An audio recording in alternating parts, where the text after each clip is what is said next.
Good afternoon. Can you guys hear me? Perfect. And if you don't mind, introduce yourself as well.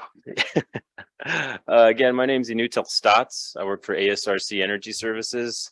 My background's in anthropology, but my role is stakeholder engagement and community coordinator for various projects. My presentation is on the A-STAR project's benefits criteria and community perspectives. Just a brief overview. I'll go over kind of my thoughts on community perspectives and its relationship with NARL. Go over briefly the presentation goals for you guys, and then into the meat of the presentation, introducing the A-STAR project, its surveys, and its relationship with community perspective. So what does community perspective mean with science?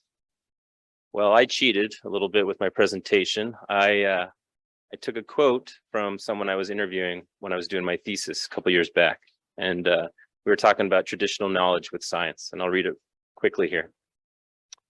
I've always done that, whether I went to some elders. My father was a great confidant. He always wanted to hear about large-scale development and advice. He would refer to me to other elders where there was a project that would potentially impact. I brought that attention to my father. He said, well, I want you to take the time to visit Polly. He has considerably more knowledge than me on that part in this area because I've known him to be intimately related to land features and to the landscape in those areas, and he knows it like the back of his hand. Those are some of the other ways we were able to use land management or science, where you actually took the time and talk with and get advice from people who may know the land, and then some elders would recommend something else. So I was exposed to that stuff to provide you with a little bit more confidence, a little bit less stress when you came up with a consensus approach to meet a means. So I thought that was a nice little quote that individual was explaining to me. To me, community perspectives in science is when you take traditional indigenous knowledge, Western science, co-production of knowledge, other various frameworks, and make sure it's tailored to the communities, their leaders, and their knowledge experts. Over the years, NARL has shown how they've incorporated and improved those ways of knowing with the North Slope communities, their knowledge experts, and science individuals and organizations.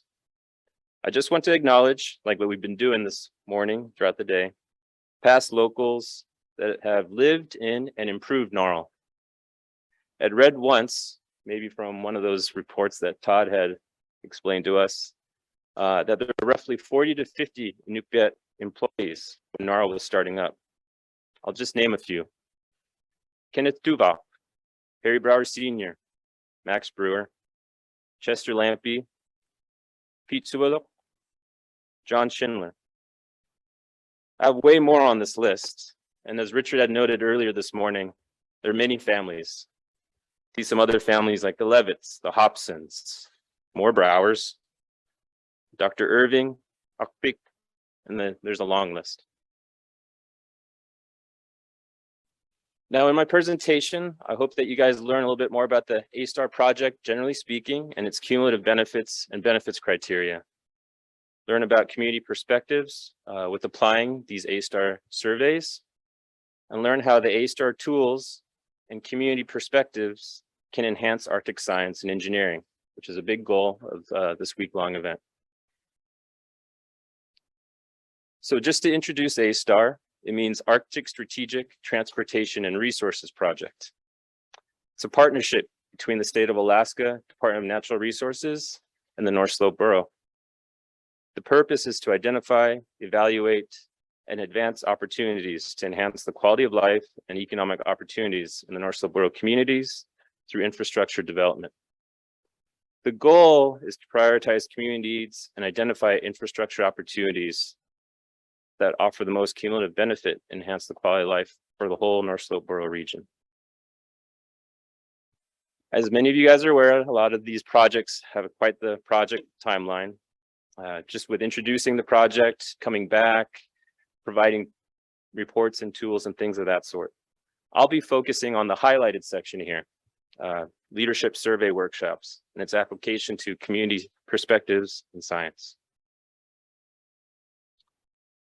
When the A-STAR project was formed, a term called cumulative benefits was created and applied. The term cumulative benefits analysis is a methodology to advance infrastructure projects that seek to provide the greatest benefits to the North Slope people and its communities. This approach was different to the standard federal approach of potential impacts, specifically cumulative impacts analysis, which often focus on negative rather than positive outcomes. In order to identify the benefits criteria, the North Slope Borough guided the A-STAR team to review the North Slope Borough comprehensive plans, which are strategic planning documents for each community, but also there's an area-wide one.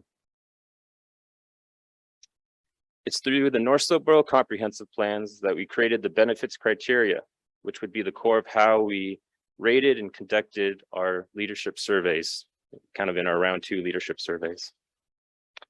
You can kind of see them there, but I'll say them out loud real quick. These 6 benefits criteria that we created were cultural connectivity, cost of goods and services, enhanced subsistence traditions, health and safety conditions, access to education opportunities, and workforce development. These benefits criteria, these 6, were applied throughout the life of the A-STAR project. The round 2 workshops facilitated 2 surveys that community leadership directed and prioritized infrastructure projects. The first survey we did amongst the community leadership, and when I say community leadership, we were doing it at a trilateral level. So for each community, it was the village corp, the tribe, and the city. In this first survey, the Projects Library survey was created for the leaders to identify and advance infrastructure projects to their community, but if the project was pretty big, the region itself. Applying the benefits criteria and rating a system from 0 to 5, 0 being the least amount of benefit, 5 being the most amount of benefit, leaders through consensus building scored many projects within their library. And just on that right side is just an example of one project that a community rated and evaluated. I believe that's a community center in Point Lake. The second survey, called the Pairwise Comparison Survey, was facilitated for community leadership to compare the benefits criteria in pairs and make decisions as to which of the 2 is more important and by how much. The Pairwise Comparison Survey added a weighted score to the Projects Library rating survey, like for one fact sheet. The Pairwise Comparison Survey could also serve as a standalone product for each community to assess their benefits, to assess the preference among the benefits criteria. And so on the bottom here, I took a snippet, 2 rows, and it was a 2-part process. On the left side, you'll see on the row 1, improves health and safety conditions. On the right, it says enhances workforce development. And when we would facilitate this, we'd ask, which one do you guys favor more? And sometimes they would say neither, so it would just be equal at 1. Or there would be a consensus and they would vote for one or just decide on one. So that was the first part. Then the second part would be by how much. So this is just 2 rows, but I believe there was 15 to 20 rows, just to kind of give you an understanding. Our A-STAR team had to be aware that we were facilitating Western science surveys in an Inuuteq consensus building culture approach to decision making. This was different compared to the kind of A or nay voting in some of these approaches.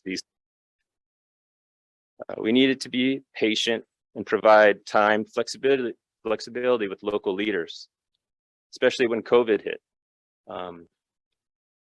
During COVID, I believe for one community, it took 2 to 3 months for us to finish these surveys when we were teleworking. On the Projects Library rating survey, this was the survey that created the most, which had the most creativity amongst leadership when evaluating these infrastructure projects. There were times when leadership would combine projects together to increase the benefits in the ratings. It was also a time where a lot of people were just listening to each other's viewpoints on various infrastructure projects. One example would be combining a community center with a snow machine shop, or an elders youth center with a daycare. So there was a lot of creativity. The pairwise comparison survey created a little more debate and more passion in the consensus building approach. As you guys know, some leaders have an interest more in education, whereas others might have more interest in biological sciences, public works. So on top of just leaders having a passion for certain of these benefits criteria, they just had a career in it. And so that there was always a little bit more tension in that survey. After the workshops, we collected and created tools, reports, and organized them back and packaged and presented back to the communities. But that's when COVID hit. And in order to do all the phone teleconference and things of that sort, it took some time. And we created tools. On the top left, you'll see there's the project evaluation tool, infrastructure site selection tool, which was more GIS based, as well as the 2 surveys that I mentioned. And we provided 2 teleconference tools training sessions. We were fortunate. We had representation from every community attend these training sessions. I was surprised because it's not always greatest connectivity at times when organizing our communities. I want to highlight that both of these 2 surveys that I've been explaining can be retooled and edit with different benefits and used again amongst community leadership to rate future projects. On top of that, we provided a laptop for every community so they could store these tools, these reports, and use them for future meetings. On the bottom, you can see that there's reports and studies as well that the borough had interest in on various other infrastructure projects. I want to say lastly that this information is publicly available at the A-STAR website, the North Slope Borough Planning Department website, as well as the North Slope Science Initiative, NSSI. So with that, I hope you guys learned a little bit more about the A-STAR project, learned how community perspectives can strengthen and improve science and create synergy. I hope that you feel like the A-STAR tools could potentially improve brainstorming future Arctic science research, identify economic development for the North Slope Borough, and I also hope that the A-STAR tools can assist in meeting NARL's research needs later down in the future. Lastly, I want to just mention that enhancing Arctic science and engineering by applying community perspectives brings everyone together. It shows that it benefits the North Slope Borough and its community members. I know we've been doing it all morning, but I'm going to keep doing it again. I'm going to pay homage to all the NARL past folks, experts, leaders. Quite enough. Thank you, everyone.